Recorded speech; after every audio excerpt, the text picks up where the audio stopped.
Our program this evening will begin with opening remarks from Chancellor Berdahl. He will be followed by UC Berkeley.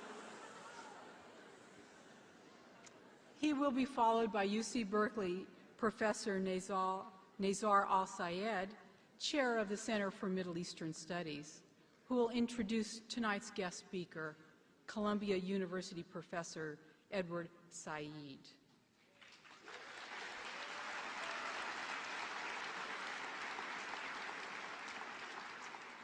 At the conclusion of Professor Saঈd's lecture, he will be joined by Professor Al-Sayed for a question and answer session based on the questions you have written on the cards that were provided as you entered the auditorium. Hope that you enjoy the program. And now, ladies and gentlemen, please welcome the Chancellor of the University of California, Berkeley, Robert M. Berdahl.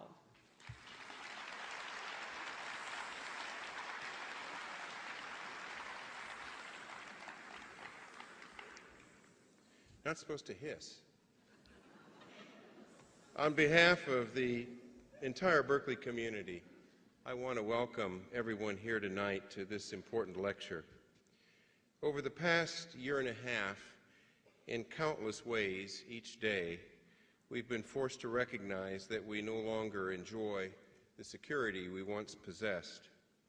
Our personal universe, defined by the freedom of action and movement it provided, has been substantially reduced as well. The world itself has become smaller as we come to recognize that struggles that once seemed remote are now quite immediate.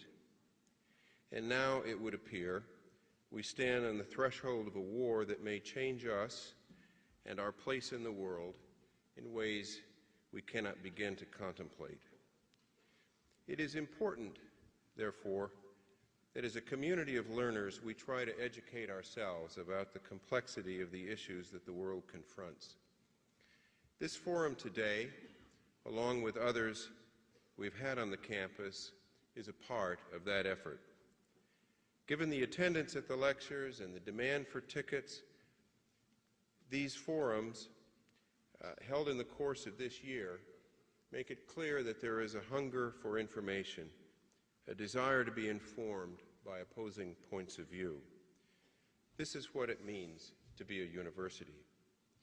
And thus the campus is co-sponsoring this event in this Zellerbach Hall with a tape-delayed television broadcast and a screening in Wheeler Auditorium for the overflow audience. And I think this represents a really wonderful opportunity for us to extend our learning. It gives me great pleasure to welcome Professor Idwārd Saʿīd from Columbia University as our distinguished visitor today. We're delighted that he's been able to join us. We know that this trip has been a difficult and an arduous one for Professor Saঈd, and we're most grateful for his coming to Berkeley.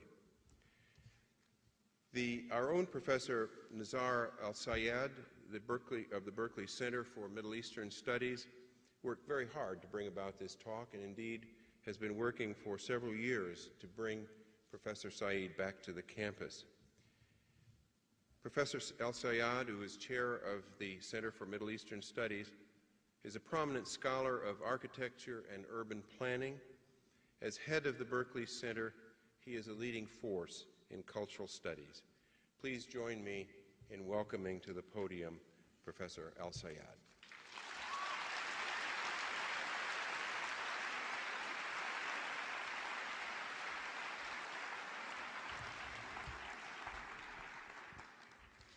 Good evening, everybody, and welcome to the spring lecture series of the Center for Middle Eastern Studies.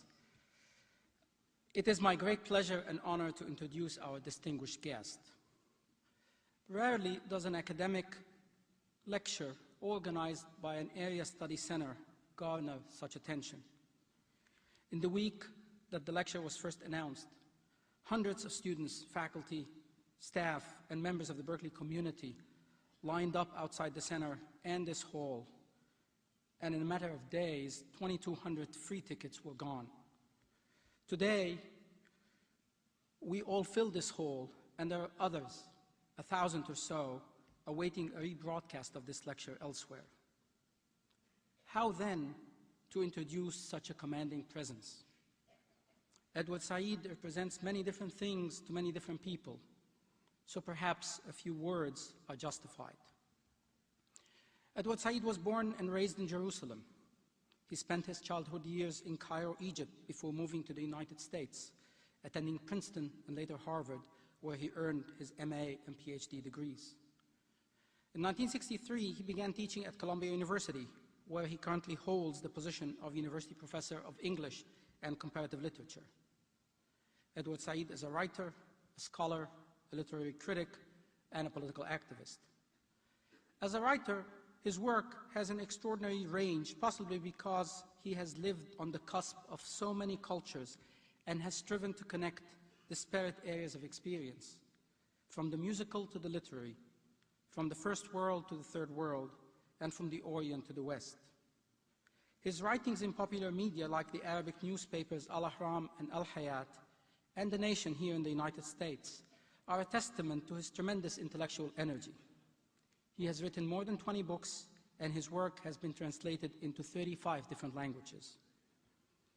As a scholar, Idwārd Saʿīd has been a major force. His seminal book, Orientalism, published in 1978, revolutionized academic inquiry and gave form to entirely new forms of scholarship, like postcolonial theory. In that book, Saঈd shows how the Orient was produced and managed militarily, sociologically, scientifically, imaginatively, and above all, discursively, by Europe.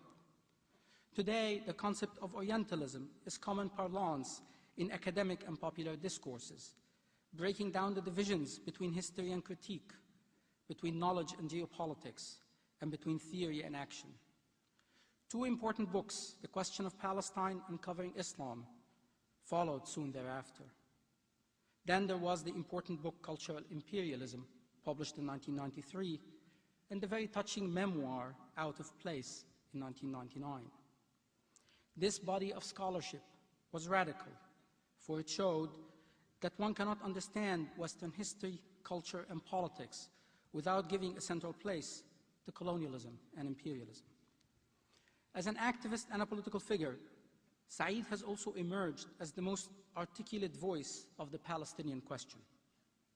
Although a critic of Israel's occupation of the West Bank and Gaza, Saঈd has often parted ways with the Palestinian Authority over many issues and has used his prominence in the Arab world to educate its people about the reality of the Jewish experience. As a public intellectual, Saঈd has been widely recognized and honored. He is a member of the American Academy of Arts and Sciences, the American Academy of Arts and Letters, the Royal Society of Literature, among many others. He has been awarded numerous honorary doctorates by several universities, including the University of Chicago, the University of Michigan, the University of Edinburgh in Scotland, Birzeit University in Palestine, and Jawaharlal Nehru University in India. His books, of course, have won a plethora of awards, too many to list here. Somehow, in his spare time, this remarkable man has the time to play the piano and write about music and opera. As many of you know, Professor Saঈd has not been very well in recent years. But in this case, mortal diseases recede in the face of his rigorous intellectual life and his impassioned political engagement with the world. I would like to end this introduction with a small anecdote. Like many of us on this campus, I go every morning to Cafe Strada to get my cappuccino.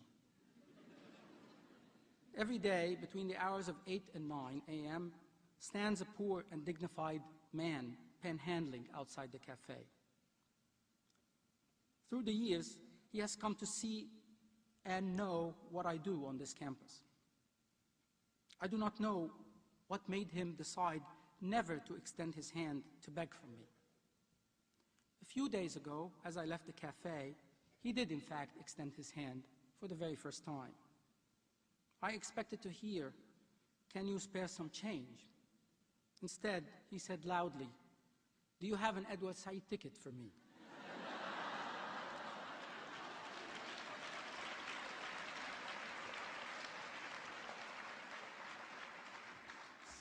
Some of us would like to think of this as a Berkeley story, but I think of it as an Idwārd Saʿīd story. Please join me in welcoming Idwārd Saʿīd to our campus.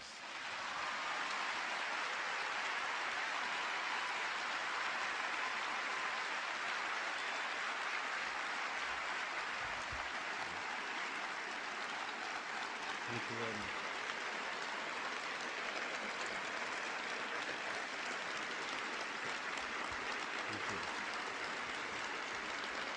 Thank you very much.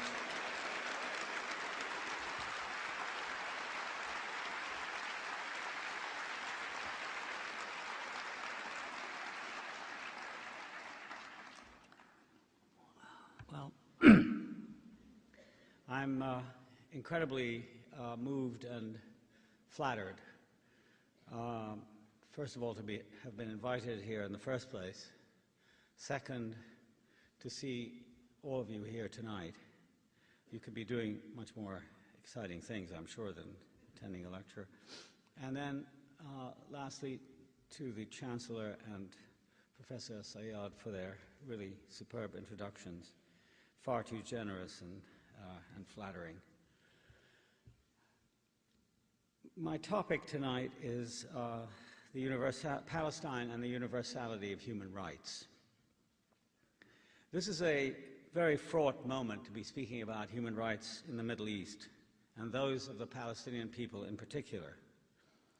But it does seem to me a symbolically useful time for the purposes of my lecture. The United States has already sent a hugely intimidating military force to various Arab and non-Arab countries in the region surrounding Iraq. The frankly imperial idea behind that is to disarm Iraq forcibly and also to change its dreadful regime. The rest of the international community, not least most of the Arab countries of the region, as well as some of the other permanent members of the Security Council, has been expressing varying degrees of disquiet and occasionally urgent disapproval. Although it is also clear that most governments in the Arab world are too unpopular and intimidated to do anything but to go along. Certainly it's the case that no one outside of Iraq has suggested any iota of concern about Saddam Hussein and his government. It is the people of Iraq who stand to suffer the most, and whose doubly and triply miserable fate is of the deepest interest to people all over the world. I'm sorry to say that none of this has had the slightest effect on what is a granitic will on the part of a tiny number of members of George Bush's administration to go forward with plans for a war among whose stated imperial intentions is the unilateral wish to bring American-style democracy to Iraq and the Arab world, redrawing maps, overturning governments and states and modes of life on a fantastically wide scale in the process. That all this has very little to do with the enhancements of human rights in a part of the world especially rife with their abuse is patently obvious. Were Iraq to have been the world's largest exporter of oranges or apples, there would have been no concern over its purported possessions of weapons of mass destruction or its extraordinarily cruel and tyrannical regime. This is a war planned for resources and for strategic control, and whether or not it occurs, the U.S. has at very least asserted its strategic dominance over the center of the world's largest known energy reserves, from the Gulf to the Caspian Sea, and plans to reshape the area by pacifying threats to its dominance in countries like Syria, Iran, and some of the Gulf Emirates. To threaten war with such belligerence and such a wasteful deployment of military resources is an abuse of human tolerance and human values. That it might in the end turn out to be only a display rather than an actual use of force only deepens anxiety about the kind of world we are moving toward. Note also that by the end of the decade, China will be importing as much oil as the U.S., and by 2025, the United States will need to import a full 75% of its oil needs from the Gulf region principally, as against those mighty facts where the people are prevented from getting an education or from being allowed to move, express themselves, and organize freely without fear, either of intimidation, collective punishment, or straight-out assassination, may seem, therefore, like relatively humdrum, if not trivial issues. But they do pertain with a frightening parallelism to both the people of Palestine and the people of Iraq. And either in both cases, my point here is to assert the universal applicability of human rights to those unfortunate people, given that since World War II, there has grown up an impressive, even formidable worldwide consensus that each individual or collectivity, no matter his or her color, ethnicity, religion, or culture, is to be protected from such horrific practices as starvation, torture, forced transfer of population, discrimination on the basis of religion or ethnos, humiliation, extrajudicial political assassinations, land expropriations, and all manner of similar cruel and unusual punishment. I want to affirm also that no power, no matter how special or how developed or how strong or how urgent its claims of past victimization, is exempt from accusation and judgment if that government practices such things. And finally, no people or individuals can be singled out as exceptions to these general rules so as to be considered, in fact, liable for such abrogations of human rights as those I've mentioned. Once big powers start to dream of regime change, a process already begun by the Pearls and Wolfowitzes of this country, there's simply no end in sight. Isn't it outrageous that people of such a dubious caliber actually go on blathering about bringing democracy, modernization, and liberalization to the Middle East? Heaven knows that the area needs it, as so many Arab and Muslim intellectuals and ordinary people have said over and over.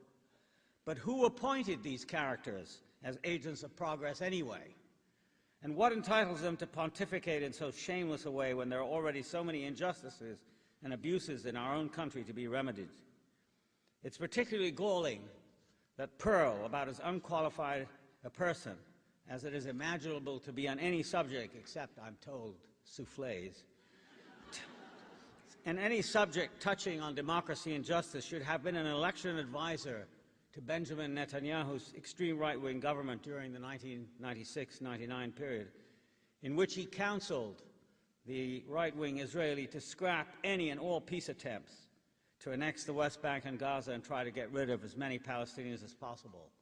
This man and his colleagues now talk about bringing democracy to the Middle East, and does so without provoking the slightest objection from any of the media pundits who politely, if not abjectly, quiz him on national television.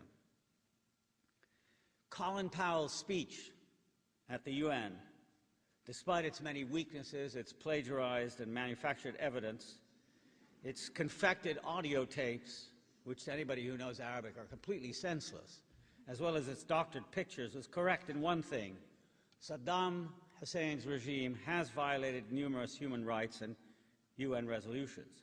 There can be no arguing about that, and no excuses. But what is so tremendously hypocritical about the official U.S. position in the U.S. is that literally everything Powell has accused the Iraqi Ba'athis of has been the stock in trade of every Israeli government since 1948.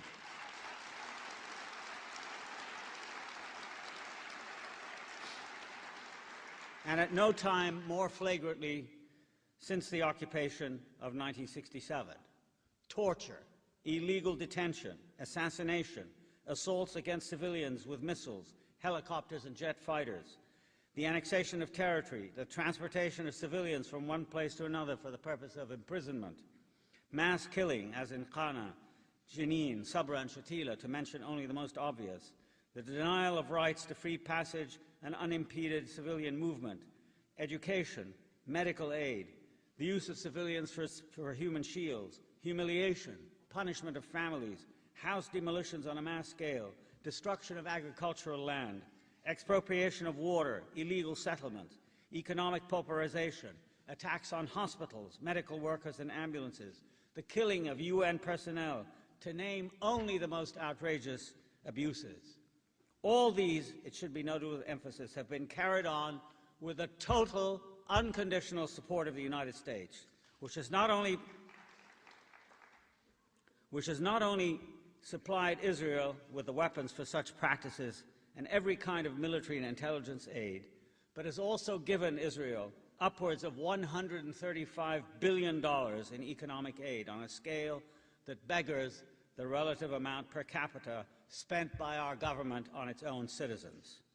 This is an unconscionable record to hold against the U.S. and the Secretary of State as its human symbol in particular. As the person in charge of U.S. foreign policy, it's his specific responsibility to uphold the laws of this country and to make sure that the enforcement of human rights and the promotion of freedom is applied uniformly without exception or condition. How he and his co-workers can stand up before the world and righteously sermonize against Iraq while at the same time completely ignoring the ongoing American partnership in human rights abuses with Israel defies credibility. And yet no one, in all the justified critiques of the U.S. position that have appeared since Powell made his great UN speech, has focused on this point. And that is what I want to do this evening.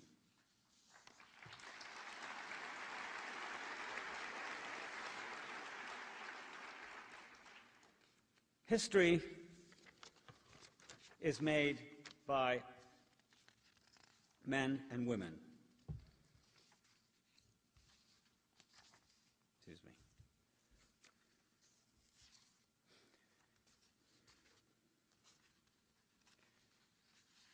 And the world we live in is a secular and historical world as a result. History is therefore the product of human labor, choice, and will. Nothing transcendental or divine can supersede that truth or suspend the consequences that flow from its application. There simply is no convincing way to assert special claims whose origin is the divine, claims that supposedly legitimate high-altitude or smart bombing or the use of 60-ton bulldozers to demolish the houses of poor and defenseless people who don't happen to belong to the right religion or race. Just as I feel as an American that the United States has not been divinely endowed with a special errand into the wilderness and that its practices are endorsed by God, I feel it's my moral and intellectual duty to oppose the unjust use of its immense military, economic, and political power abroad for what is, it claims falsely, to be its national security interests. I have no power, so I must resort to the tools of education, to writing and speaking. By the same token, I want to reiterate my conviction here that the specific case of the denial of the human rights of the Palestinian people by the State of Israel cannot at all be justified on any of the grounds routinely accepted by far too many individuals and governments who would be the first to object to similar behavior in other cases. So far from Israel and the Palestinians being a special case of unusual circumstances, I think the exact opposite is true, that because Palestine is perhaps of all places on earth the one most densely saturated with cultural and religious significance, precisely that reality makes it an instance of universality thwarted and flouted. The universality of human coexistence, human acceptance of the other, and the human construction of a just and fair society for all, and certainly not only some, of its residents. The point is that no state at all, has, in my opinion, is entitled legitimately to object to these formulations, and certainly no leader can state unarguably, for example, as George Bush has, that, I'm sorry, I'm kind of confused with where I'm going and where I'm coming here. As George Bush has, that the United States is good and its enemies evil, or as General Sharon has announced, and I quote, We are placing no restrictions on our operations in the Palestinian territories. Israel is under no pressure. No one is criticizing us or has the right to do so. I would submit that such sweeping statements of higher purpose and extraordinary impunity must be opposed and intellectually dismantled for the thuggish balderdash that such pronouncements really are, especially if they're intended to cover or explain or excuse or somehow justify barbaric devastation and vast ruin. Yet the contrast between the immensely powerful and the relatively powerful is not powerless, is not so simple, since the great outcry all over the world against unilateral U.S. war and the felt need by even U.S. government spokespeople to reiterate a general American commitment to democracy and human rights does in fact reveal a profoundly worldly awareness that aside from comfort and convenience, human beings today expect, rightly, to be respected, their requirements for a decent life met, their wish recognized not to be tortured or to detained unlawfully, their concern for their children and their livelihoods accepted despite the supposedly higher priorities asserted by great power. All these, in theory at least, are rarely challenged head-on and considered to be human entitlements, even if such terrible abstractions as the national interest and national unity are affirmed as superseding individual rights. This unattractive and unacceptable argument certainly now prevails in the U.S., where education and history, for example, has become a profoundly ideological battle between proponents of a kind of primitive, heroic, white American nationalism and the much more sensible advocates of the multicultural, multiracial realities stressed, for instance, in his work by the prominent historian Howard Zinn. This other American history includes a bitter legacy of domestic slavery, imperial conquest, and terrible class inequality. So the universally widespread conviction that everyone on earth deserves a modicum of human rights has only a symbolic moral power, perhaps too ill-endowed to take on so redoubtable a force as American global reach and all too numerous local henchmen and fearsome neoconservative spokespeople who want so-called American values to rule the world, resistance and objections notwithstanding. To speak about Palestinian rights in so skewed a context, therefore, may seem quixotic.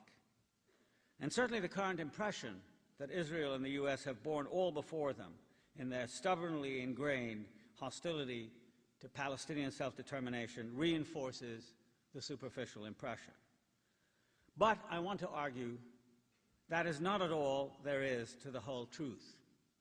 There are other accomplishments and realities also to be noted with positive approbation and admiration.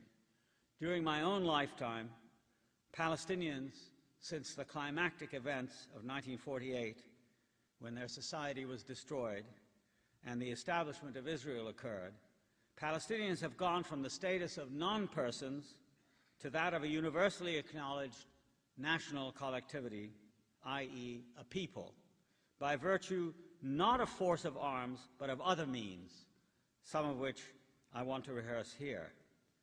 If for now Palestinians are still stateless, dispossessed, and for the most part exiled, it is because by those very unmilitary means, some of which are the mobilized force of memory, the power of images, and the heroism and ingenuity of sheer persistence, Palestinians embody perhaps the most visible and certainly the most universal case of human rights abuses on earth today.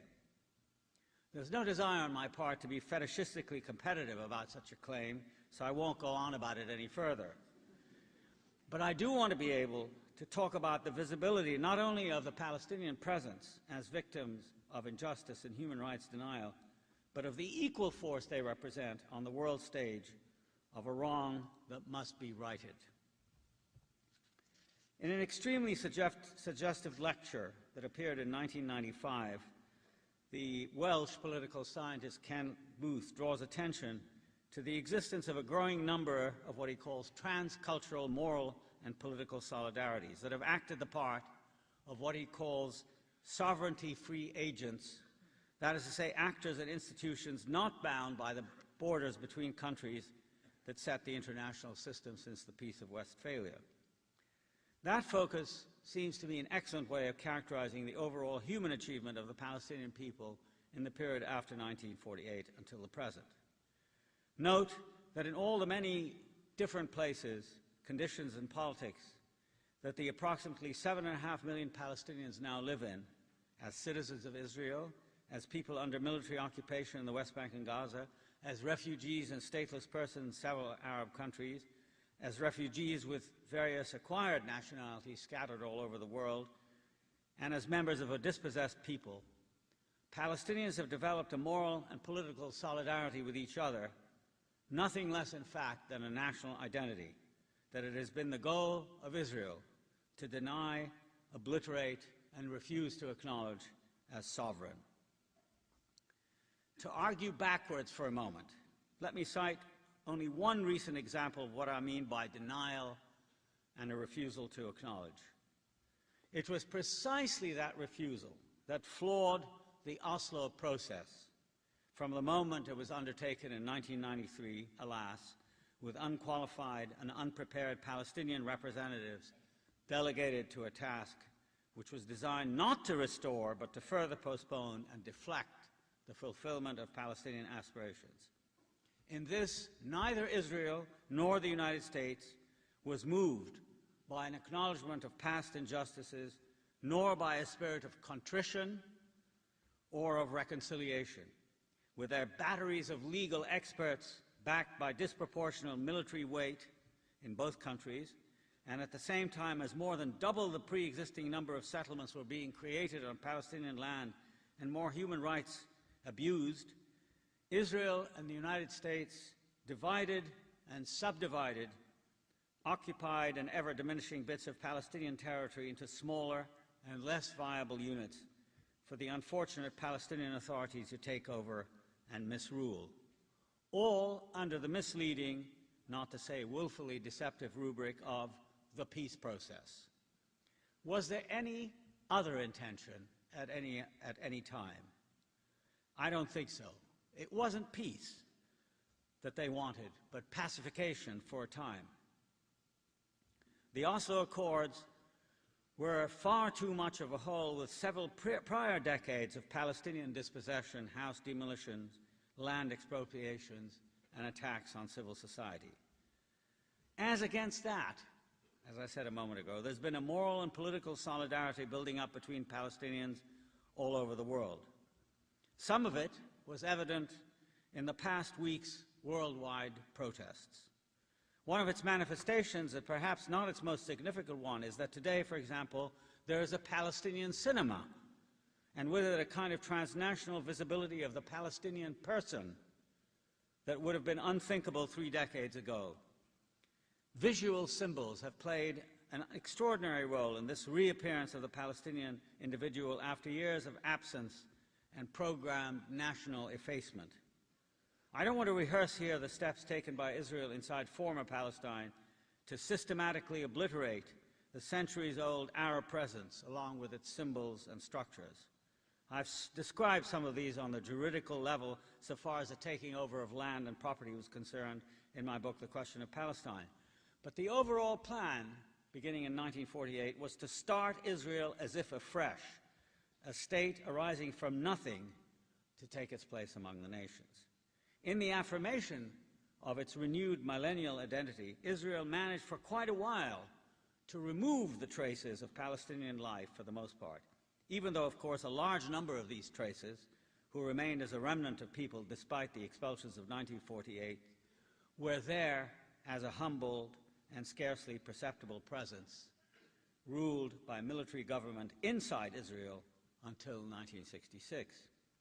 Even so apparently innocent a discipline as archaeology thereafter was complicit in the making over of the land and its markers as if there had never been any Arab Palestinians there.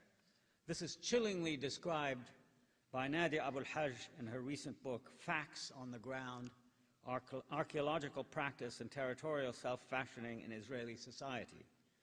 Her argument is that in the process of providing Israel with an ancient, objectivized history visible in archaeological evidence, the traces of other, more historically adjunct histories were ignored or simply moved away. What remained became evidence, she says, of a kind of essential Israeliteness, giving the state a pedigree in a long-distance past, with the intervening cultures and peoples pushed aside. Moreover, in a trilogy of powerful books entitled A Land Without People, The Expulsion of the Palestinians, and the third one, Imperial Israel and the Palestinians, The Politics of Expansion, 1967 to 2000, the Palestinian-Israeli scholar Noor Masalha has unearthed both the practice and theory of emptying the land of Israel and of its indigenous inhabitants. Much of the pre-state Zionist ideology that mobilized Eastern European communities for the trek to Mandatory Palestine was premised on the virtual absence of inhabitants, on what was often depicted as either a completely empty or a hopelessly arid land awaiting redemption. Later, or in some cases simultaneously with that contention, when the discovery of actual Palestinians could no longer be deferred or denied, there was a concerted effort to devise ways of spiriting them away, for which the War of 1948 provided field commanders and David Ben-Gurion himself with a rich opportunity. These are amply attested to in the Israeli military archive, as combed assiduously by a number of Jewish as well as numerous Arab researchers, including Masalha himself. Since 1967, the desire to efface or repress what has remained of an institutionalized Palestinian life in the cities and villages of the West Bank and Gaza has remained an often explicitly stated Israeli goal, recently hidden inside the polemics of a war for Israel's survival and a defense against extremist terrorism. But whether its new Jewish citizens liked it or not, Israel was always encumbered by Palestinian memory, which is one of my themes here. It's not as if a whole existence of a people can be easily wiped away like a footprint in the sand. The sheer banality of such a possibility is too obvious to require more comment here.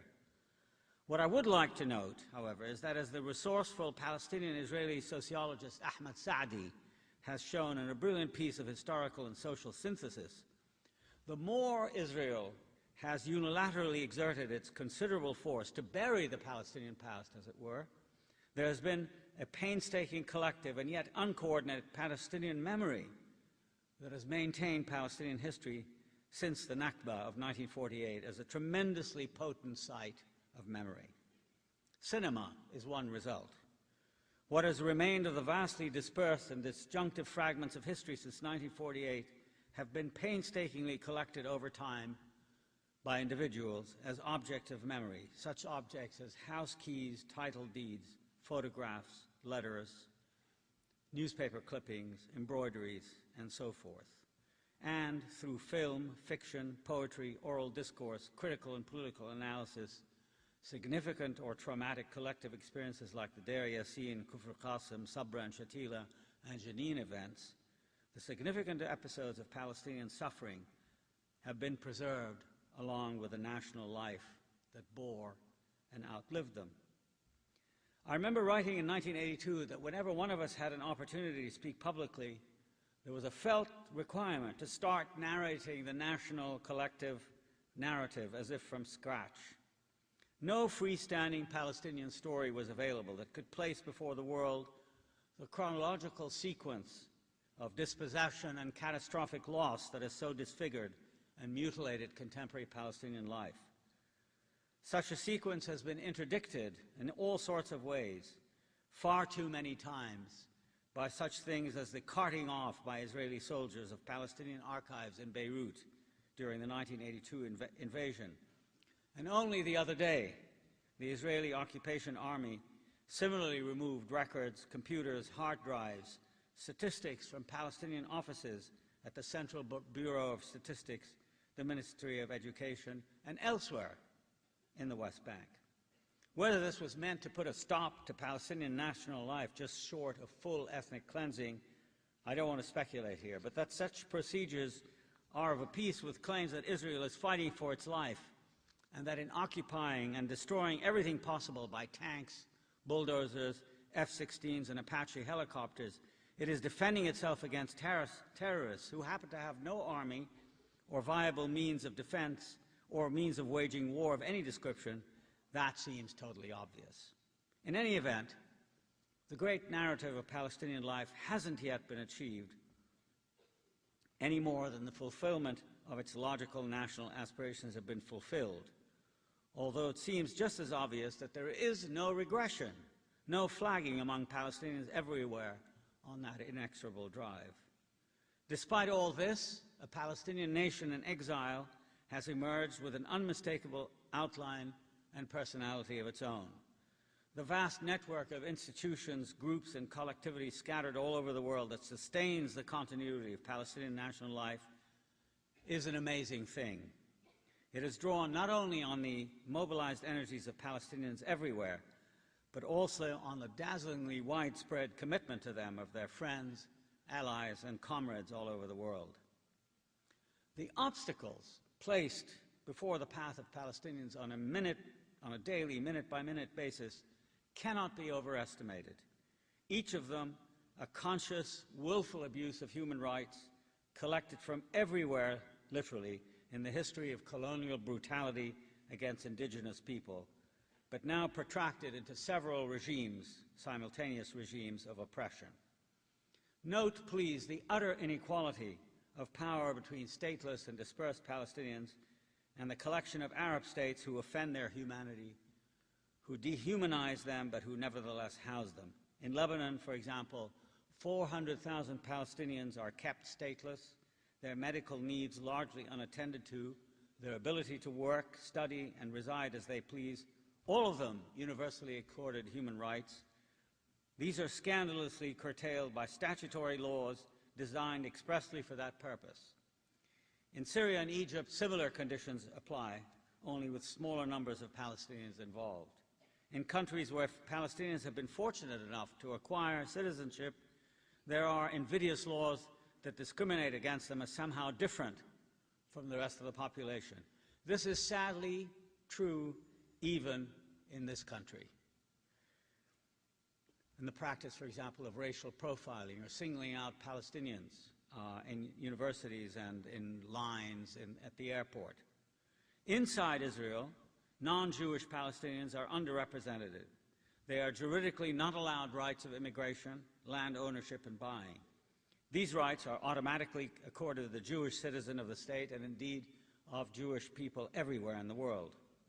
Since late 2001, extra pressure on the Palestinians as a community has been applied to them inside Israel, even though they represent over 20% of Israel's population. As for the West Bank and Gaza in particular, the 35-year-old military occupation, now the longest and most brutally sustained in modern history, has taken a terrific toll in the human condition of the Palestinians on every level. In fact, short of genocide itself, I cannot think of a single one of their human rights as a people that has not been violated with a kind of refined viciousness designed to dehumanize, break their spirit, and humiliate them to a degree that is, even to someone who has been carefully but helplessly aware of this taking place, simply stupefying. What's made it worse is how much of this has been willfully shielded from witnessing eyes by propaganda about fighting for survival and against terrorism, claims that in any other instance would defy the credulity of the most gullible intelligence. The sheer inequality between the average Palestinian and the average Israeli is breathtaking. You will say something disapproving about those terrible suicide bombers, and I will agree. But how many Israelis have had to live through the demolition by bulldozing of entire villages, blocks of flats, shopping districts? How many Israelis have had to endure missile attacks by Apache helicopter or rockets from American-made F-16 fighters? How many Israelis have to be stripped and searched at 300 checkpoints on an hourly basis? During the first 3 weeks of the present Intifada, 1 million bullets were fired by Israeli military personnel at Palestinian civilians. Neither Indians demonstrating against the British, nor South African blacks fighting against apartheid faced anything like this, nor for that matter did they have to reckon with missiles, hundreds of tanks, helicopters, and F-16s and rocket attacks fired into civilian areas, as well as refugee camps with no defenses or arms whatever. Consider that on the internet for January the 23rd, one can read that 836 Muslim pilgrims to Mecca from Gaza were denied permission to leave, that the Catholic cardinal, who's a Palestinian, was detained at Tel Aviv airport, that some towns on the West Bank have already sustained 214 days of consecutive curfew, that 150 dunams of fertile agricultural land were razed in Gaza, that 3 people, 2 of them civilians, were killed and 6 homes demolished, that 62 shops in Nazlat Isa were flattened to the ground, and that literally thousands of people on that day, many of them pregnant women, sick and aged men and women, children trying to get to school, doctors hoping to reach their patients and their hospitals, professors and undergraduates desperate to get to their classes with 3 universities closed, and ordinary human beings shopping, looking for food or work, all these detained, every single one of them by the endless number of checkpoints that punctuate the existence of Palestinians in the occupied territories. 2 or 3 days ago, 12 Palestinians were killed as a result of an Israeli incursion into Gaza, dozens more injured, tens of houses demolished. In varying degrees of severity and brutality, this sort of thing has been going on there every day for 35 years, as in the meantime, dozens and dozens of new settlements have been set up on Palestinian land. And if you look on a daily basis at the newspaper accounts of what's taking place in Israel, the Israeli elections, the resignation of some minister and the introduction of you read down to the end of the column in papers like the New York Times, and you find 2 or 3 Palestinians were killed, a pregnant woman died at a checkpoint, a family was detained. There was one in the paper this morning of of a group of young women and their parents detained, the house raided at 2 in the morning, taken off to jail for detention and interrogation because they were suspected of terrorists. This takes place all the time. Conversely, how many Palestinian settlements have infringed on Israeli property? How many daily armed incursions, sometimes with 60 tanks at a time, have penetrated Israeli towns and villages? How many Israeli fields have been burned? With all the ritual and fuss surrounding the planting of trees in Israel, does anyone bother to recall that an average of 896 Palestinian trees per day have been uprooted by Israeli settlers and soldiers since the beginning of the Intifada in October 2000? For this kind of brutalizing assault, the United States and Israel designed a peace process that lasted 10 years, which was not even supposed to put a stop to all this, but rather to make it seem slightly less unbearable. Yes, a peace process requiring thousands of hours of negotiations to make Israel stop, which of course it didn't at all. You have to use your memory to keep in mind that since the current Intifada began, representations of all this have been available on the international media, they simply do not render anything like the harsh awfulness of what life is like for a Palestinian on a daily basis. Tim Llewellyn, a well-respected veteran BBC reporter, has recently shown that when one terrible suicide bombing in December took place, it was reported, he says, as if it were the beginning of a new cycle of violence, whereas the fact that 75 Palestinians had been killed in the preceding month, 14 of them children under the age of 18, went unmentioned, as did the fact of military occupation and resistance to it. Making the astonishing illegality and inhumanity of Israel's policy of Palestinian immiseration even more difficult to recall or even to see, not only for outsiders, so to speak, but even for Israelis themselves, is that, as Amira Haas writes in Haaretz, and I quote her here, a person could travel the length and breadth of the West Bank without ever knowing not only the names of the villages and cities whose lands were confiscated to build the Jewish settlements and neighborhood, but even the fact that they exist, most of their names cannot be found on the road signs. A Jew traveling on the almost empty roads of the West Bank would think that there are no longer any Arabs. They do not travel on the wide roads used by Jews." End of quote. It's equally significant of the assault on memory and visible reality that the entire Gaza Strip, which contains 1.3 million Palestinians and a mere 7,000 Israeli settlers who control the water resources, as they do also on the other occupied territories, and are protected by thousands of Israeli soldiers, the whole of Gaza is surrounded by an electrified wire fence, making Gaza, as an Israeli journalist has noted, in effect a gigantic prison. Both Barak and now Sharon have pressed ahead with a building of a fantastically expensive wall, which, quite apart from destroying more Arab land and separating towns from their farm acreage on a vast scale, is designed to blot out the existence of the Palestinians. All of this has gone on with the full support of the United States and its passive taxpayers. This tremendous assault on memory, to say nothing about current reality, is quite without precedent or analogy in our postmodern times, not in former Yugoslavia, nor in Africa, nor elsewhere in Asia and Australia, with the kind of approbation that Israel has gotten. By contrast, however, I'd like to remark that all these efforts have not achieved their goal, because in every possible way, the diverse affirmation of Palestinian identity, far from being a negative or passive thing, has grown first and foremost a culture of human rights and democratic processes at the grassroots level that has included a sensitive register of the claims of memory, as well as a demand for attention and justice despite the world's indifference, and a healthy awareness of the ironies of unequal power.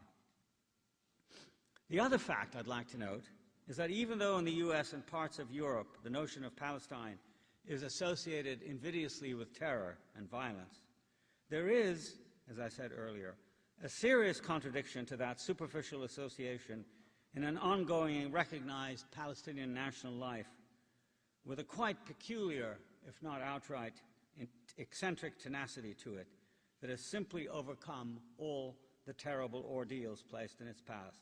There is today a Palestinian literature, a Palestinian legal, political, and scholarly discourse, a Palestinian cinema, a Palestinian theater, a Palestinian oral tradition, a large number of Palestinian grassroots organizations all over the world. In short, a Palestinian style that invigorates and informs all aspects of this far-flung community's existence. The main thing about it that I want to assert is that it is quite irreversible and is fully an organic part of the universal debates on human rights, injustice, and the narrative of human freedom. Moreover, it's situated in contemporary awareness in all sorts of interesting ways. The habit of considering everything about Palestinian as at bottom being anti-Israel does an extreme disservice to the richness of the achievement I've been discussing. As Rashid Khaldi has pointed out in his book, Palestine and the Palestinians, there was a coherent Palestinian national life well before the onset of Zionism at the end of the 19th century. And this has never been broken. Moreover, the universality of the drive for Palestinian self-determination has acquired an unbudgeable place in the world's agenda for liberation, sustainability, and resistance. Every major UN conference for the past 2 decades, whether concerning the place of women, the environment, racism, human rights, disarmament, health, human development, economic sustainability, has had an important place in it for the question of Palestine. Paradoxical though it may seem, the Davos meetings last month for governmental and corporate leaders had as an important component of its agenda devoted to Palestine, while at the other end of the world, in Porto Alegre in Brazil, the anti-globalization meetings featured the presence of a large Palestinian contingent whose presence assures an additional progressive dimension to the debates there. Any discussion of Middle East peace turns out inevitably to be mainly about the question of Palestine. If in the period after 1948 as part of the post-war re-emergence of Europe, Israel had the status of a progressive cause. It is now Palestine that has taken that place. One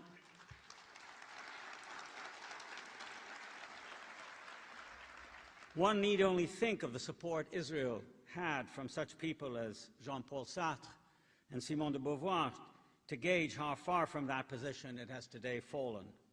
As some of its homegrown critics like Amos Elon and Avishai Margalit have noted sadly, that since the first Intifada of 1987, Israel has been transformed dramatically into a symbol of oppression and injustice, lumped together with the United States for its imperial arrogance, its supremacist attitudes, and its inhumane policies towards the Palestinians over which it has ruled for so long.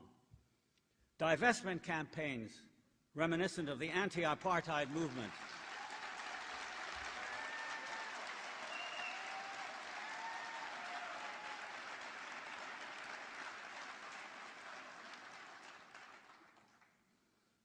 have become an important item on American campuses. Berkeley has a place of honor in this effort. And in Europe, numerous academics and intellectuals, artists and writers discuss boycotts of Israel that were unthinkable a mere 20 years ago. Problematic and humanly a very compelling issue, the challenge posed to conscience and consciousness by the Palestinian people raises a whole raft of questions about the post-Cold War political order that are quite unique in their density and difficulty. Contentious and noisy though some of these may be, I want to bring this lecture to a close by looking at three of them as dispassionately as I can. I won't minimize the fact that I'm a partisan and that I believe that the cause of Palestine and Palestinian human rights is one of the great idealizing symbols of our time. But it's just as true that its bristlingly complex nature is what makes it so. So there are at least three very difficult, very thorny oppositions or syntheses that I want to look at now, not from the viewpoint of a policy expert offering solutions and pragmatic answers, but from the perspective I can bring, that of a humanist and intellectual who's been profoundly engaged in the matter, but who is independent, and I would like to think as free as it's practically possible to be of unshakable doctrinal or ideological hobbles. Take the matter of victimhood as a start. For a Palestinian like myself, who's had the most fortunate and the most luxurious of life, compared with the overwhelming number of my refugee compatriots, or those who've had to live under Israeli rule for decades, it's still difficult for me to minimize how much more Palestinians have been sinned against than as a whole they have sinned, how much they have suffered terribly in an unacknowledged silence even today. As of this moment, not a single major Israeli political or intellectual figure has articulated any serious contrition, to say nothing of accepting responsibility for the disastered and sustained human suffering of the Palestinian people. I know nothing at all in contemporary history quite like this amazing stone wall of obduracy and denial. And yet, I must also say that the legacy of persecution, genocide, and anti-Semitism that is so much a part of Israel's history is a background to be figured in and contended with just the same. Two communities of sufferings, I've called them in the past. But one must, I think, make clear that at the present time, one community has a tremendous balance of power in its favor. The other is, so to speak, the victim of the former victim. Israeli policies, as well as the meditation of many Western liberals who feel a collective guilt for Christian and European anti-Semitism, nevertheless must be able to disentangle the past from the present, to make very clear distinctions between respecting the appalling past injustices heaped on Jews historically on the one hand, and on the other simply excusing what the state of the Jews has done to the entire Palestinian people ever since. There is simply no earthly or divine dispensation that would excuse a state or a people for wreaking havoc upon another while pleading through the travails of its own past as an excuse. My argument here is to say that such claims do not at all correspond with universalism or the idea that human rights cannot be manipulated to accommodate what is a record of patent brutality and cruelty in the past. Palestinians have been displaced. They have had their society shattered. They have had to live under military occupation. Their lands and lives are today systematically torn apart. There are no two ways about it, I believe, which is not to say that we must simply overlook the tragic history of the Jews. On the contrary, I would always want to say that as a Palestinian, I should make my case to defenders of Israel on the basis of taking full account of, making due acknowledgement of the history of discrimination against Jews. That kind of policy should never, ever be visited on anyone for any reason at all, least of all by Jews in the name of their safety and independence.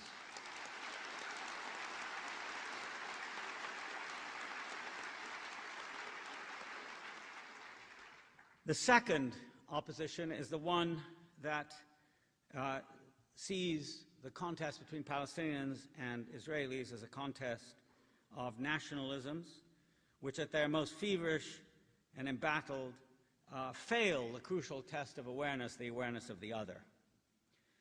Historically, Palestine is a palimpsest of an enormous number of peoples and civilizations, each of them serially leaving traces and effects that have lasted for several centuries. It must be said again and again that everything we know about ancient Palestine speaks to a rich multiplicity of peoples and tribes, not just of Israelites, but also of Canaanites, Philistines, Jebusites, Moabites, and many others.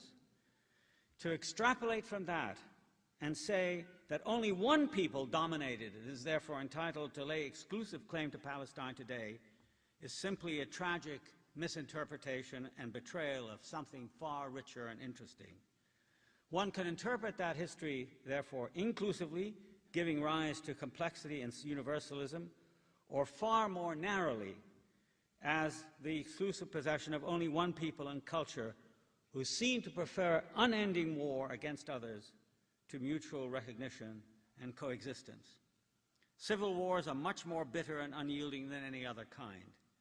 I think that's the essence of the problem we face today, namely whether, as some believe, Palestine ought to become and thereafter remain the homeland of just one dominant people, or whether it can become the homeland of the people who actually live there, regardless of race and religion, even though for the time being they are locked in mortal combat. I don't know the answer to that question, but it seems to me that there potentially lies the universality of the appeal for Palestinian human rights. Now a second-class, dispossessed and downtrodden people, for the past century and a half the Palestinians have been struggling for equality in that land, much as the non-white people of South Africa waged the battle for liberation and equality there. I don't think building a wall is going to solve the problem. Of course there will be disagreements over how and what sort of equality in form and method must be achieved, but that it is the desired result is, as far as I'm concerned, the great truth of our undiminished energies as a people that has simply refused to go under and give up. The final point I'd like to mention is the antithesis between present antagonism, bitter present antagonism, and future reconciliation. Antagonism is the structure that today binds Palestinians with Israelis in the land and in the diaspora. Neither people has been blessed with a Mandela, nor even a de Klerk. We are very far from a Truth and Reconciliation Commission. The number of visionaries who have articulated thoughts that go beyond a wretched, impoverished opposition is tiny, if they exist at all. Yet there have been Israelis and Palestinians who have tried together to work against injustice and intolerance, but they are a minority, a beleaguered, outnumbered minority with very limited influence now. But that need not always be so. And there are other models than that of civil war. Let me conclude on a modest personal note, not because I want to prophesy a brilliant future, but because circumstances sometimes create new things to see and new models to follow. About a decade ago, through a rather amusing coincidence, I met the great Israeli pianist and conductor Daniel Barenboim in the lobby of a London hotel where we both happened to be staying, he to give a concert with Pierre Boulez at the Barbican. I'd already bought a ticket for the event. I to record the Wreath lectures for the BBC. We recognized each other. We quickly befriended each other for temperamental reasons, of course, but also as an amateur pianist and musician, I had a great passion for the art and was fascinated by Daniel's ebullient gifts and personality. Music brought us together, but so, of course, did our common background in the Middle East. It turned out that he and his family arrived in Israel from Argentina in 1950, shortly after my extended family had completely left Palestine.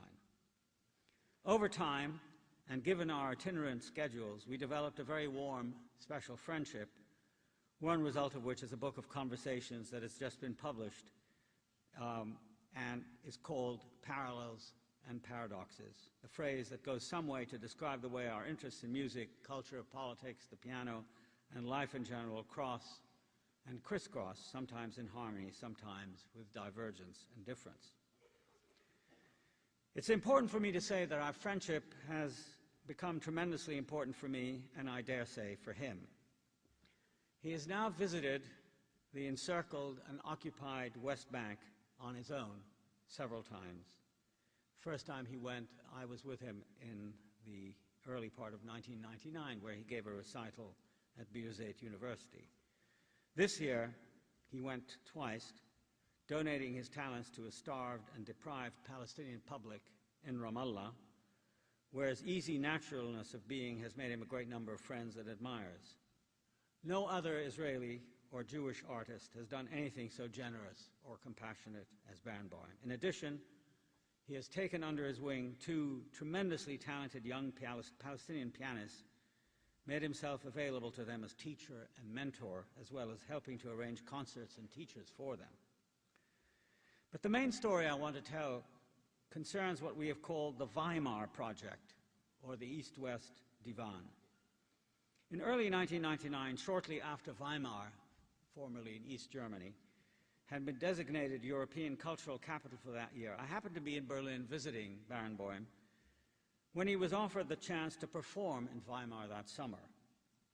After a short discussion between us and with Yo-Yo Ma, who also happened to be there, we decided to use the opportunity instead to do something different, namely, in facilities generously provided by Weimar and the federal government of Germany, we would first audition a whole set of young musicians aged 17 to 25, with one exception, a 10-year-old Palestinian piano prodigy who also happened to be my great-nephew,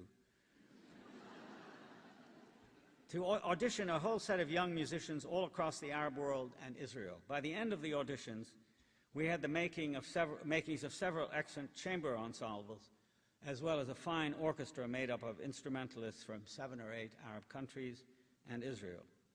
We convened in August of that year in Weimar, and for 3 weeks they were drilled and rehearsed and fashioned into a remarkably proficient orchestra by Barenboim, who devoted 6 or 7 hours a day to the task, as well as going back and forth 3 times a week to conduct Wagner operas at nearby Bayreuth.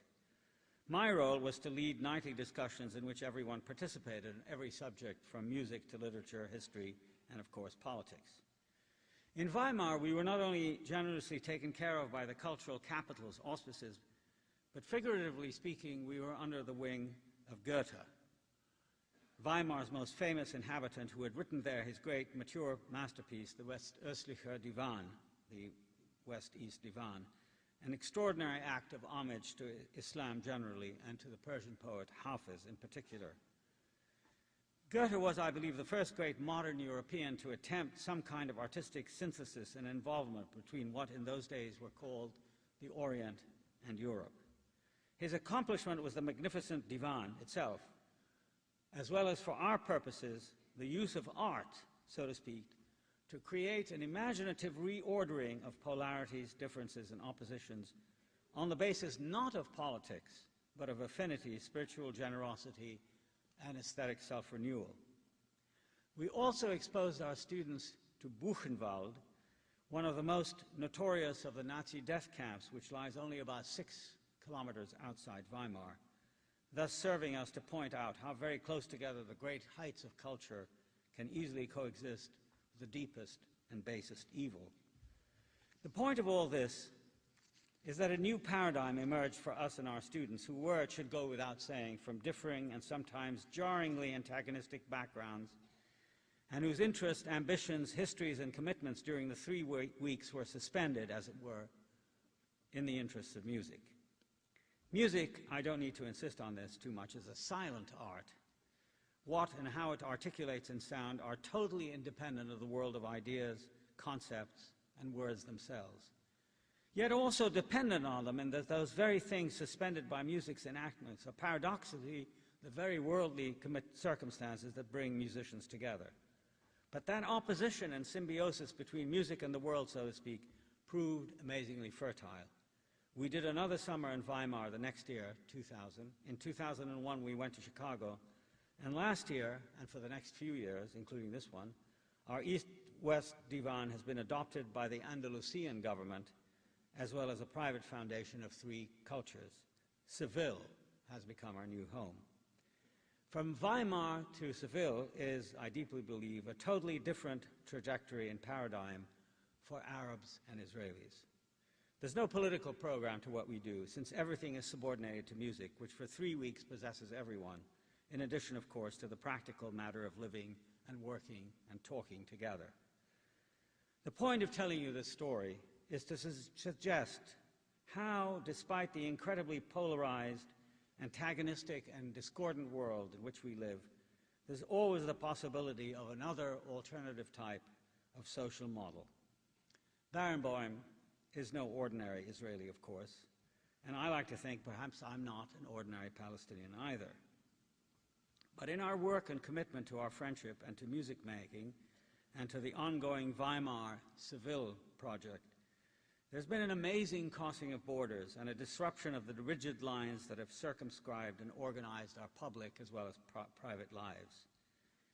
If it weren't for the rich and emblematic status of Palestine and Israel, none of this would have been possible, since it is because the complex issue itself, whose core from my point of view is the struggle for Palestinian human rights in a land sanctified by the 3 great monotheistic religions, is so fertile with possibilities, ones that reach into culture, politics, history, and personal relations, that we've been able to do what we do.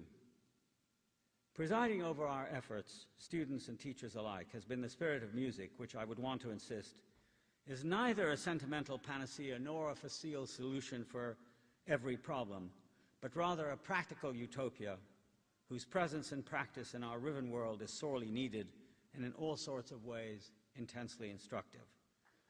At least, therefore, another world emerges as a result against the backdrop of Andalusia, itself an alternative model for coexistence between the 3 monotheisms. And if it isn't immediately available on the world stage, it can at least signal the arrival of a new attitude whose example might soon provide us with many others, many salutary changes, many profound new interpretations of what is now only an appallingly polarized, completely inhuman conflict. In our work and planning and discussions, our main principle is that separation between peoples, war between peoples, is not a solution for any of the problems that divide them. And certainly ignorance of the other provides no help whatever. Cooperation and coexistence of the kind that music, lived as we have lived, performed, shared, and loved it together, might be. I, for one, am full of optimism despite the darkening sky and the seemingly hopeless situation for the time being that encloses us all. Thank you.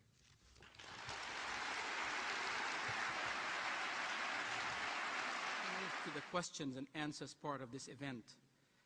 The staff at Zellerbach Hall was kind enough to pass on to all of you some cards.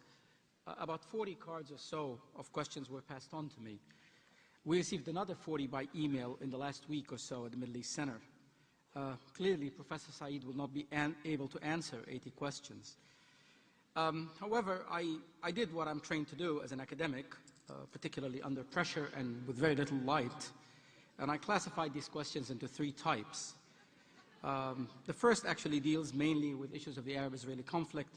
The second deals with issues of scholarship and Professor Said's contribution to scholarship. And the third deals fundamentally with personal questions and his opinions about issues of identity. So I'm actually going to start with a few of the questions that we got. And I have to say that I'm going to present these questions in the same kind of raw language in which they were written. And I beg forgiveness from Professor Said for that. I'm talking to a professor of English literature here, so I have to watch my English. But this is not my English, unfortunately. This is the English of some members of the audience. A recent study suggested that the Arab world has made very little progress towards democracy in recent years, while other parts of the Third World particularly have become a lot more democratic. What are the prospects of democracy in the Arab world? What is it about Arab culture that seems so antagonistic to democracy?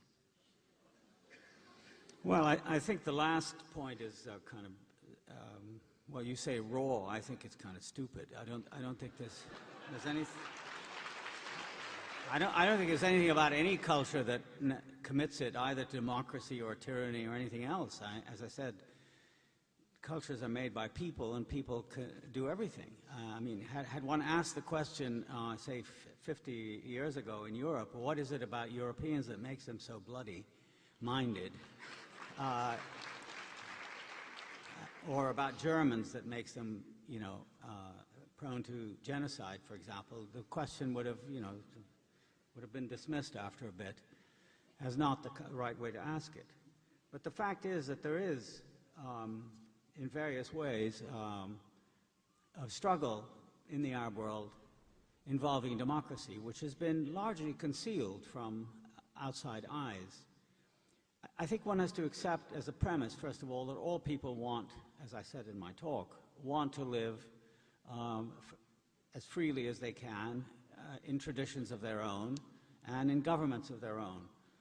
The idea, for example, that that can be brought in from the outside by an invading army, as presumably we're going to do in Iraq, is kind of ludicrous, because democracy comes as a result of, you might say, minute struggles by the micro-logic of people in struggles involving workers, involving women, and involving disadvantaged minorities who gain victory over time. I think there is a kind of melioristic perspective here.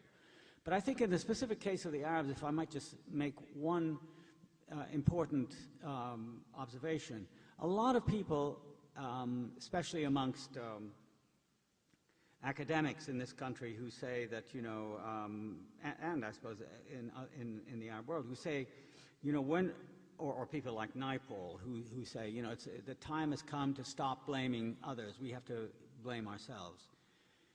I think that's a very false statement and a quite superficial. It has an appeal to people saying, well, these are your own self-inflicted wounds. In the case of the Arab world, I just want to draw attention to something, that the Arab world has never been free, at least in my lifetime and the lifetime of my parents and grandparents, has never been free of outside intervention of one kind or another.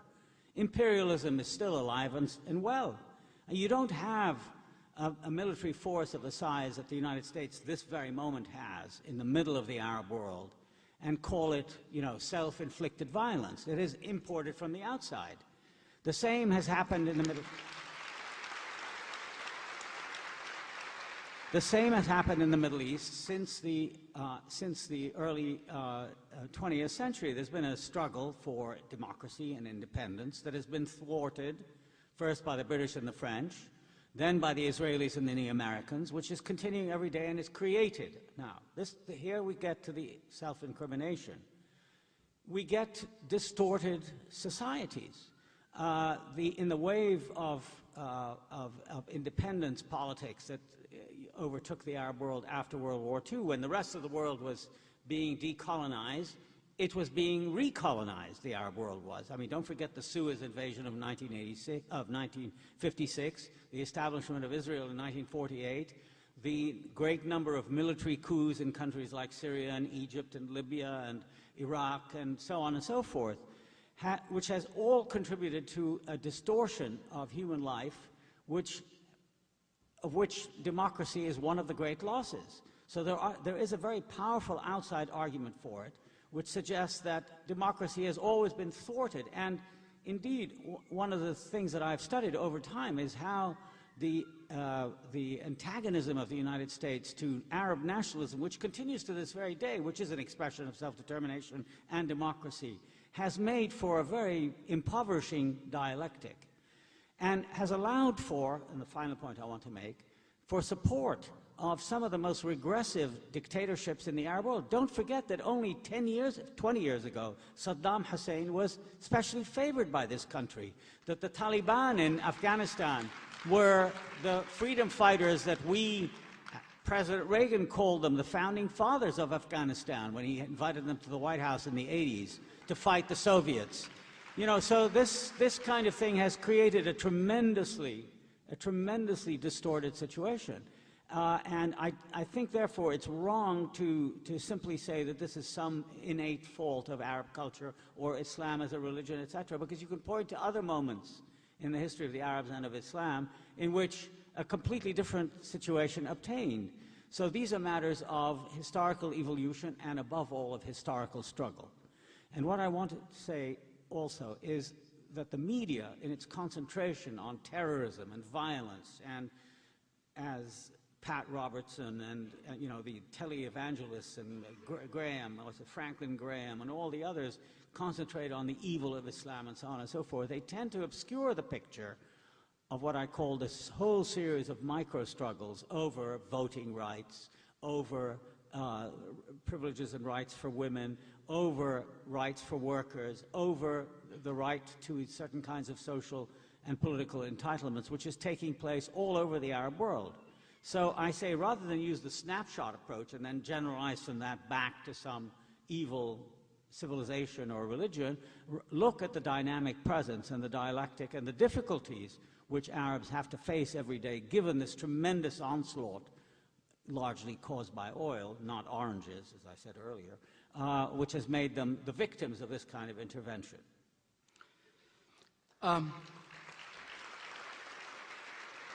It's actually two questions merged in one. Given that a two-state solution looks logistically impossible, what do you see as a viable alternative? And do you really believe that a one-state, multi-ethnic, multi-religious is possible in Israel-Palestine? I don't think it's, I don't think it's possible now.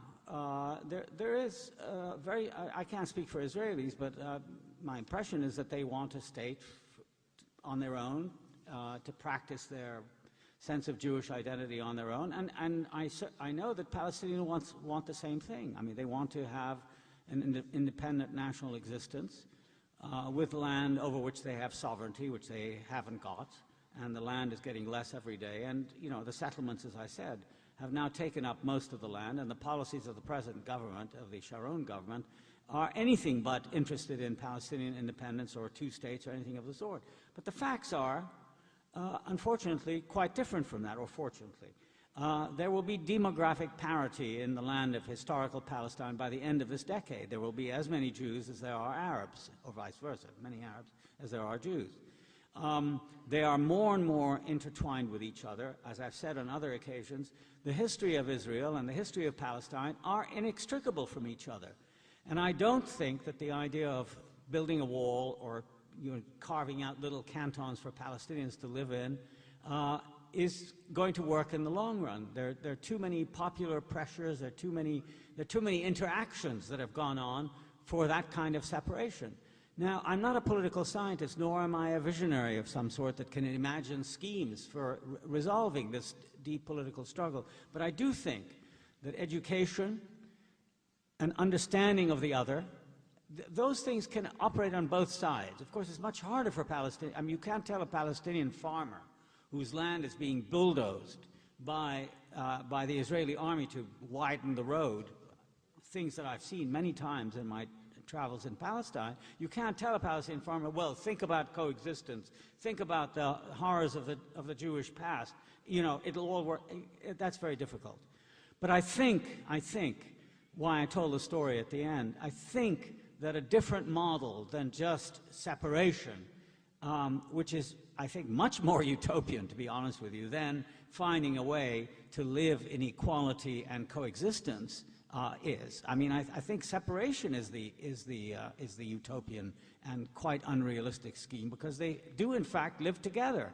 And therefore, I think equality ought to be the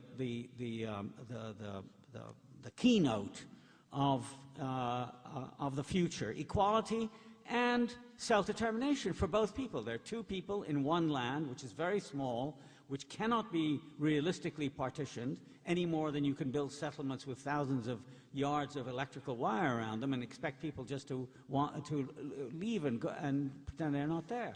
So all I'm saying, using the model of the Andalusia and the Weimar that I talked about at the end, is can we not find more imaginative models for coexistence, given that these are two people who are tragically, but not necessarily only tragedy, involved hopelessly with each other for now and for the future.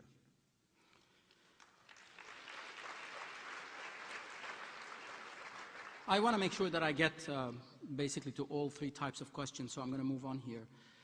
This question is about Orientalism as a discourse, as an academic discourse. Why has Orientalism had more of an impact on South Asian studies and on the South Asian context more than on Middle Eastern studies? In other words, Orientalism helped subaltern studies take off.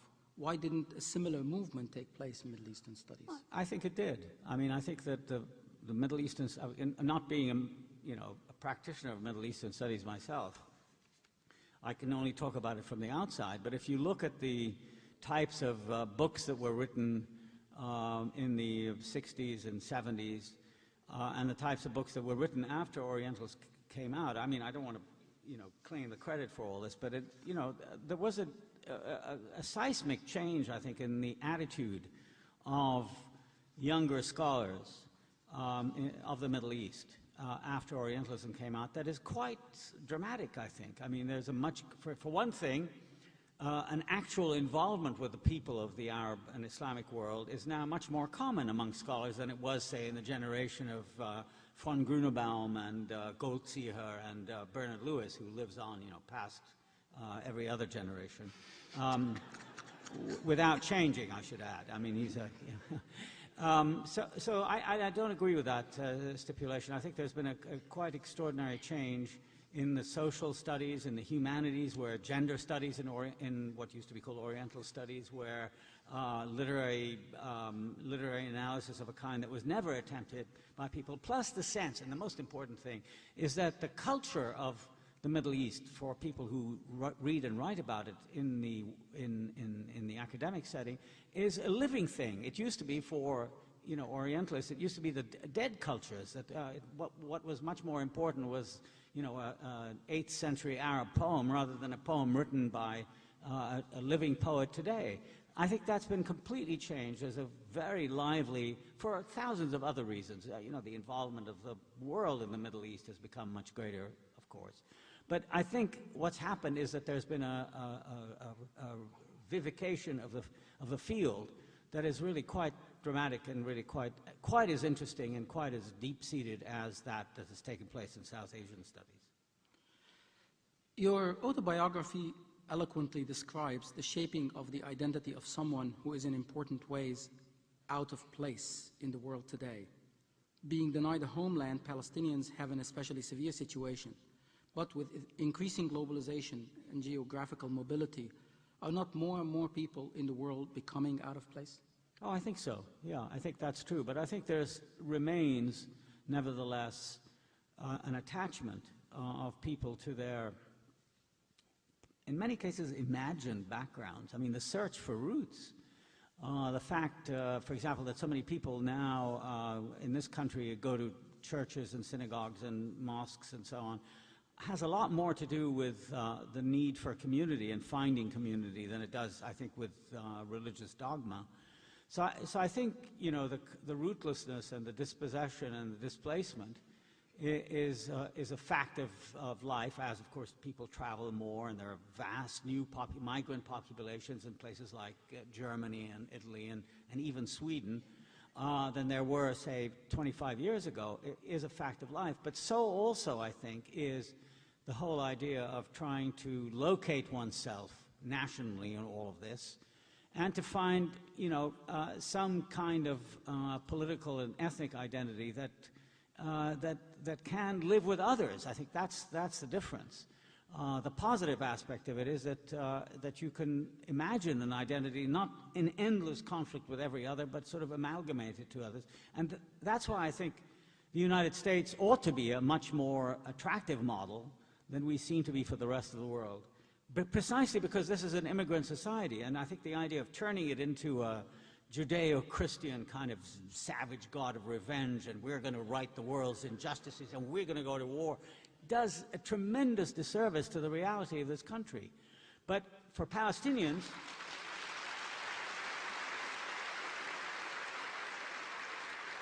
what I've been trying to say about Palestine is that the struggle over Palestine and the struggle for Palestinian rights is not just about, you know, finding a place to go back to, which of course many refugees do want to do. That's perfectly understandable. It has a much more universal reach, I think, than that. And it's come to represent a struggle for a particular kind of recognition that has been denied it for many years, particularly in the setting, you might say, of sort of East versus West. I mean, because the Palestinians are an Arab outside people, precisely locked in combat with a people that had been precisely that kind of people before. I mean, the Jews used to be the model of the diasporic, exilic people, and now the two of them are locked in a kind of combat, which is you know, has attracted a great deal of attention. And for that reason, I think there's a great deal at stake in that particular struggle, which is why I think it has the universality and appeal which it does. I have time for two more questions. What can we, as ordinary American citizens, do to promote peace with justice for both Palestinians and Israelis? Well, I think, first of all, is to have the courage to speak out. Everybody knows now.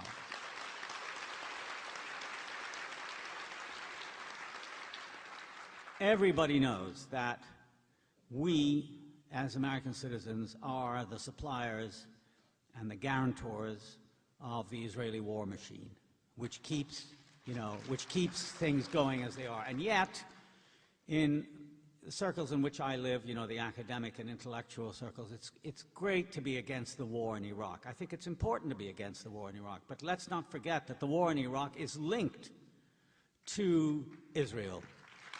And that the problem of Palestine and the distortions that have taken place in Middle East society, which have led to the emergence of a pathological leadership in Iraq, and to the rise of Islamic extremism, have very important roots in Palestine, in the struggle for Palestine, and the denial of rights to a people. Just because there were another people that said that their rights were more important. So I think speaking out is extremely important. That Palestine and Israel have been kept under wraps because you're afraid to offend people, because so many powerful people would maybe deny you a job or not publish your article. I think that has to go out. We have to talk openly about it, remembering that we have responsibilities as citizens for the money that we spend, you know, in Israel and in the Middle East in the most profligate and destructive ways, not only propping up undemocratic governments all over the place, but also in fighting wars that are tremendously costly and humanly impoverishing in the worst possible way. And lastly, I think we ought to also have an understanding that looking the other way and pretending that that's a problem, well, it's you know, those people have hated each other. I mean, you hear it all the time. It'll never be solved, not in our lifetime. These people have hated each other for generations. It goes back to time immemorial. That's simply not true. That is simply not true. All human conflict is created by humans, and it can be resolved by humans. And I think we have to feel ourselves as part of this.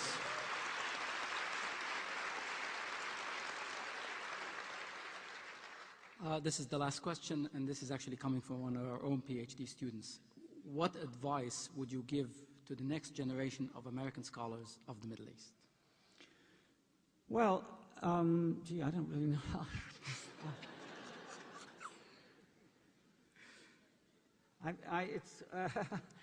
I think that the idea of scholarship, especially of the kind that involves living cultures, is difficult to maintain without a sense of engagement and commitment, but also of a certain kind of detachment and skepticism. I think in my own lifetime, I've been teaching now for almost 40 years, and of course fashions come and go, structuralism, post-structuralism, modernism, postmodernism, all of that stuff, and right across, in all the humanistic fields.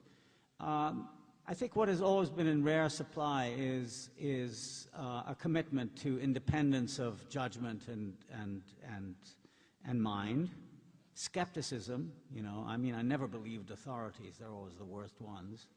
And third, and most important, as I said, is an engagement in the ongoing social struggles, which one, as a student of the humanities or the social sciences, has to identify and take sides in. I'm not talking about,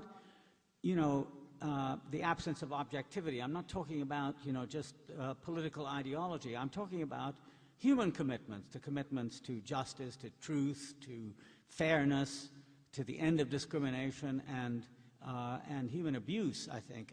These are all involved very much, I think, in study. And above all, this is the last point I want to make, I think it is the special role of universities. I don't think universities are places where social and political problems can be solved. I've never believed that. I've never taught the Middle East in my own life. But I think they are an important place for the open and free discussion of ideas, and where controversy ought not to be, shied away from. I think it's a very good thing to debate matters in a polarized and polemical way, so long as it's understood that it's still within the community of learning and investigation. But the idea of not listening to somebody because we don't like their ideas, or not having a speaker because he or she doesn't say the right thing, or not wanting to hear unpopular opinions, all of that, I think, is the worst thing for a university. And very often our universities have been shy. Not Berkeley, but other universities.